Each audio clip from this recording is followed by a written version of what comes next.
O que acontece é o seguinte, eu tinha falado isso antes, eu vou repetir. Eu gosto de história da arqueologia porque é muito mais fácil entender o passado do que o futuro.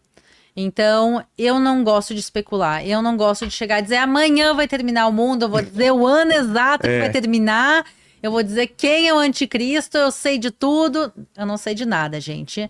Eu posso dizer como quem mora em Israel, o que eu vejo. Que leva grupos que tá sempre lá perguntando sobre essas coisas, né? Imagino. Sim, eu vou dizer que também tem um canal com mais de 2 milhões de inscritos, abre muitas portas. Verdade. Então, assim, eu posso dizer o que eu tô vendo que tá acontecendo e cada um tira suas próprias conclusões. Tá. Eu acho que esse é o meu papel. O meu papel é falar do histórico, do que tá escrito na Bíblia também, que é a nossa base. Muitas vezes, se a gente vai falar do fim dos tempos, do Armagedon, de tudo isso, muitas vezes a gente usa a base da Bíblia. E falar o que tá acontecendo, e aí cada um tira suas E próprias Armagedon é uma região lá, né? Um vale. Exatamente, então. Subindo uma montanha, os caras mostraram lá onde é. Exatamente. Armagedon significa literalmente Armegiddo em hebraico original. Armagedon é a versão grega da palavra, mas o original no hebraico é Armegiddo, que significa literalmente um monte de Meguido. Então, Meguido é um lugar verdadeiro. Meguido é uma cidade bíblica que existe em Israel. Eu ia dizer que é patrimônio histórico da humanidade pela Unesco, mas a gente não está muito de bem com a Unesco. Ah, é? Que é um órgão da ONU também, mas Meguido é uma cidade bíblica sobre um monte, então por isso se chama Monte de Meguido. E quando a Bíblia fala sobre Meguido, sobre Armagedon, tem na realidade dois lugares que a gente chama de Meguido. Tem o monte em si Eu e subi, tem né? o vale. Quando você via esse vale, né? Exatamente. Quando a gente fala da batalha do fim dos tempos, que está relacionada a Armagedon, que aí é Apocalipse 16:16, se fala do vale que está em volta desse monte. É um vale gigantesco. E o interessante é que o Vale do Armagedon é um dos locais das batalhas mais importantes da história. Já teve batalha lá, então? Muitas batalhas. Até Quais? Napoleão lutou em é? Armagedon. Então, a primeira batalha registrada da história, a primeira batalha que a gente tem escrito o registro Só dela. um minuto, o Paquito tá morrendo lá, cara? Ô, Paquito, você tá bem, cara? Você saiu umas 3 vezes pra ir tossir lá no banheiro, mas eu tô gripado, eu tô indo tossir no banheiro pra não fazer muito barulho aqui. Você tá entendeu? mal, velho. Sério, meu? Vou buscar Tá tratamento, bom. tá? Desculpa, Olívio. Não tem problema. O fim dos tempos pode esperar. É. Então, o que acontece? Você falou do Napoleão, quais outros Então, batalhas? a primeira batalha registrada da história escrita aconteceu em Armagedon. E ela foi há uns 3.700 anos atrás, imagina. Pô. E foi de 20 mil soldados. Agora, se tu pensar numa batalha hoje em dia de 20 mil pessoas, é um número absurdo. É. Naquela época foi de 20 mil soldados, 10 de cada lado. Então, a primeira batalha escrita da história aconteceu lá, e ela não só fez uma batalha pequena, foi um negócio grande gigantesco que resultou com a vitória dos egípcios. E também muitas batalhas lá aconteceram ao longo da história. Napoleão lutou lá durante a invasão. Napoleão invadiu Israel. Depois ele acabou perdendo e se retirando, mas Napoleão também chegou a lutar em Israel em alguns lugares. Em Jaffa ele lutou, em Akko ele lutou, em Armagedon ele lutou, então também teve. Os cruzados lutaram em Armagedon. A gente teve também, tem uma base aérea que ela foi criada pela Força Aérea Britânica. Ainda tem ou não? Tem ainda, ela foi criada pelos ingleses, quando os ingleses dominaram Israel, ela funciona até os dias de hoje, e ela é usada como uma base aérea, tanto civil como militar. Tem uma prisão lá no Vale, uma prisão de alta segurança, que foi encontrada a igreja mais antiga do mundo lá dentro da prisão. Então, assim, é um lugar assim que tem muita coisa lá dentro, e a gente, quando fala, quer dizer, a Bíblia fala claramente que vai vir uma reunião de reis que vão se preparar para uma batalha. E está escrito que os reis vão se ajuntar em Armagedon, e aí vai começar essa grande batalha. Então, na realidade, tem que ler Apocalipse 16:16, leiam todo o capítulo ali, fala das taças, e tem uma grande descrição em detalhes do que vai acontecer. Uma das coisas que fala que vai acontecer é que o rio Eufrates vai secar. E o rio Eufrates está secando. Isso não em Israel. O rio Eufrates está principalmente hoje em dia no que hoje em dia é o Iraque, mas o rio Eufrates... pertinho. O rio Eufrates está secando, pessoal. Então, a gente está vendo algumas coisas que se encaixam com o que a Bíblia fala. Então, o Vale de Armagedon está lá, E tá vazio também, não se construíram cidades lá, o vale não tá ocupado, ele tá aberto, então se algum exército quiser lá lutar até os dias de hoje... É uma passagem, né? É uma passagem também, é um ponto estratégico em Israel, ele ficava em rotas comerciais, havia mar, então é um local estratégico nos tempos bíblicos e até os dias de hoje, a gente vê que ele tem uma grande importância, então o lugar tá lá, o palco tá pronto. E o terceiro templo de Salomão? Então, agora Tem é outra essa daí, né? questão, É. tem essa questão. Onde seria? É embaixo de... onde seria é onde tá... é aquela de cúpula escura? Adorada. Adorada? Adorada mesmo. Então, o que acontece? Deus ordena a construção do Templo de Jerusalém. E Deus é bem específico. Deus diz o tamanho que ele quer, o formato que ele é, os utensílios e o lugar. Ele fala o Monte Moriá. O Monte Moriá é onde Abraão tinha ido levar o seu filho Isaque para ser sacrificado. Verdade. No final, ele não sacrifica Isaque, mas o lugar, que é o pico do Monte Moriá, se constrói o primeiro templo, que é o Tem Templo uma de Salomão. pedra lá, alguma Tem coisa? uma pedra, Tem, né? sim. É que você não pode entrar lá, né? Eu entrei. Você entrou? Já mais de uma vez. Se Sério? tu vier em Israel e quiser entrar, Eu vou querer. me avisa. Depois da guerra, não agora. Mas, E em volta construíram, então, essa... então, construíram em volta o templo. Então, o templo é dividido em áreas. Tinha o pátio externo, que todo mundo podia. Tinha a área interna, que era a área dos sacrifícios, que só podiam os sacerdotes. Tinha a área mais interna ainda. E Santíssimo. tinha o Santíssimo, exatamente. A área bem, bem interna, atrás da cortina. Se entrasse lá, o cara com pecado, ele era alvejado, ele era, como que é? Fulminado, né? Com raio. Ele morria na hora. Morria na hora. Então, Parece que os caras amarravam uma corda com amarravam sino, uma né? corda com sininhos, né? Ele tinha sino na roupa e amarrava uma corda no pé. E se ele morresse, dava Os pra caras puxar. puxavam ele sem precisar outra pessoa entrar. E o que acontece é que no Santo dos Santos, ele ficava sobre o pico do Monte Moriá. E ali ficava a Arca da Aliança. Onde estaria Os 10 mandamentos. Os 10 mandamentos, o cajado de Arão e o maná ficavam ali dentro. E o primeiro templo existiu, ficou séculos e séculos de pé. Os babilônicos foram, destruíram o templo. Os utensílios foram levados embora.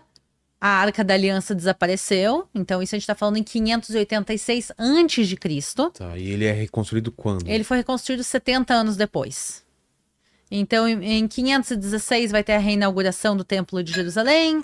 70 anos depois, todo mundo feliz, ótimo. Reinaugura um templo. E o Santo dos Santos no mesmo lugar, dessa vez sem a arca.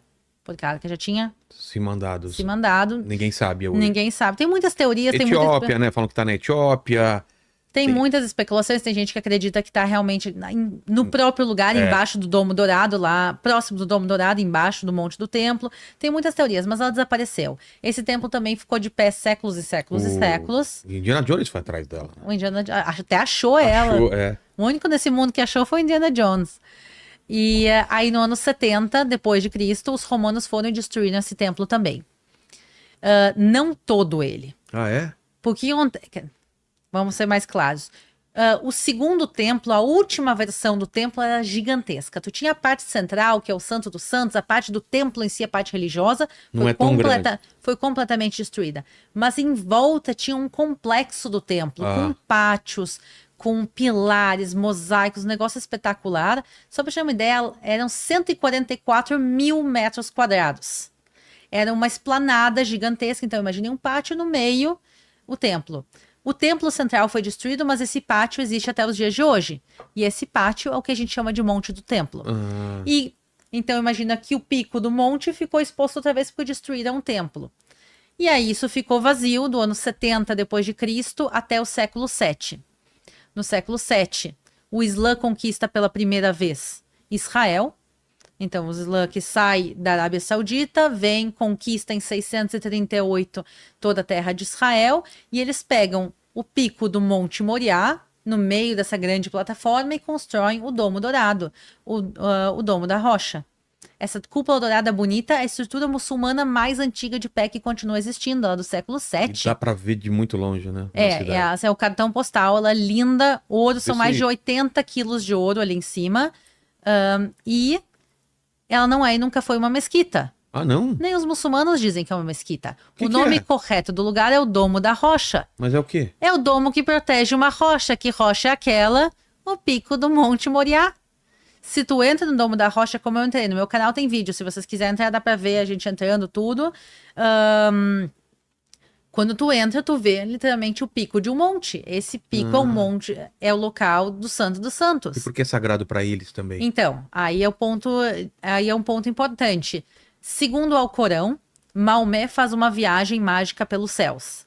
Ele sobe num animal mágico que se chama El Burak, que é o corpo de uma égua branca, o rabo de um leão, asas de águia e o rosto de uma mulher, e ele sobe e faz uma viagem pelos céus, uma viagem noturna. Ele sai do que hoje em dia é a Arábia Saudita, né? A gente falou Meca e Medina ficam lá. Ele viaja pelos céus e ele pousa em El Aqsa, que significa a mesquita mais longe do mundo. E por isso El Aqsa é o terceiro local mais sagrado do mundo para os muçulmanos, que não é a cúpula dourada. É a do lado, é a cinza.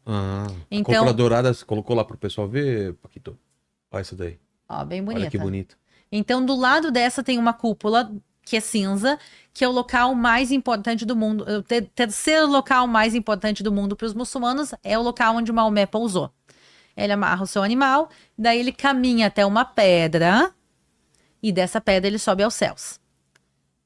E por isso, o pico do monte, para judeus e cristãos, é o local onde Abraão foi fazer o sacrifício do seu filho Isaque, é onde ficava a Arca da Aliança, era o centro do Templo de Jerusalém. Ó, esse aí é o terceiro local mais sagrado do mundo para os muçulmanos.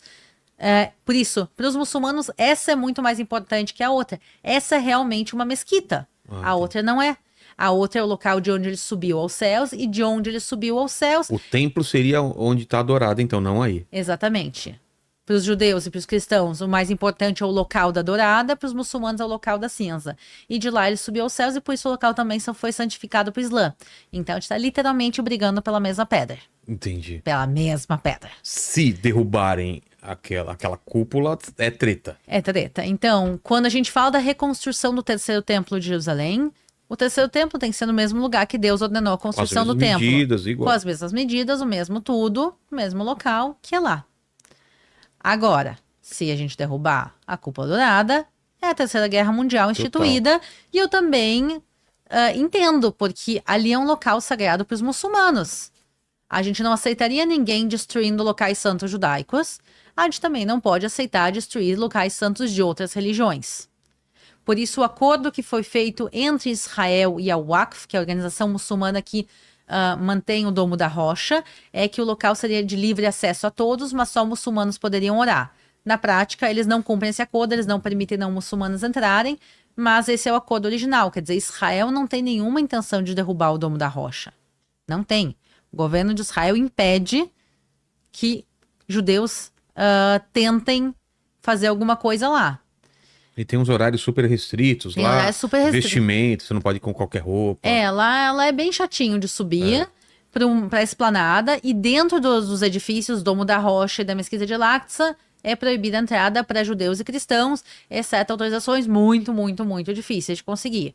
Eu fui lá, eu acho que 2 ou 3 vezes só na minha vida. E foi super, super difícil também para conseguir. E também, eles não sabiam que eu tinha... Assim, é complicado. Foi uma brecha. Foi uma brecha, assim, que eles abriram. Mas, por isso, assim, é triste de saber que aquele local, ele tá inacessível nos dias de hoje. Mas uma coisa importante também para as pessoas saberem. Ninguém está fisicamente construindo o edifício do terceiro templo. Nem a história de que tem as partes separadas e depois... Calma, isso tem parte. Mas por isso eu falei... Ninguém está construindo o edifício do terceiro templo. Sei. Porque vira e mexe na internet e mostra. Olha aqui, pessoal. E daí eles mostram uma obra em Jerusalém. Qualquer obra em Jerusalém é obra do terceiro templo. É aqui. Eles mostram qualquer escavadeira, qualquer obra. Tinha uma obra que estavam construindo um museu próximo ao Muro das Lamentações. Esse é o terceiro templo. Não, gente. O edifício do terceiro templo não está sendo construído, não tem data para começar, não tem o apoio do governo de Israel, nada disso existe. Mas nada impede de organizações privadas fazerem o que eles quiserem. E existem organizações privadas que sim querem a construção do terceiro templo, mas eles sabem que a construção do edifício é proibida. Tá. Mas ninguém impede de fazer os utensílios. Então existe o Instituto do Templo que tem os utensílios do templo. Então tem lá a mesa Dos pães, tem lá Tudo o feito altar conforme descrito as instruções bíblicas, tem o altar de incenso, tem o menorá, o candelabro, que está até exposto em praça eu pública vi. lá, que ele é super bonito, então eles deixaram lá o candelabro de ouro exposto, mas assim, os utensílios estão construídos, então isso sim, mas isso não fala da construção do edifício. Eu acho que as pessoas pulam às vezes muito de uma coisa para outra. A gente tem que saber que sim, tem coisa acontecendo. A planta do terceiro templo existe, por exemplo. Eu vi ela, tá lá. É. Tá lá no Instituto do Templo, tem a planta bonitinha, as medidas, um arquiteto bonitinho lá fez, não, eu acho que é Gabriel o nome dele, não lembro o sobrenome. Mas tem lá, tá tudo bonitinho, projetado, para que se puder fazer, vai ter gente, obviamente, que vai querer fazer, mas não tem nenhum plano a médio nem curto prazo fazer.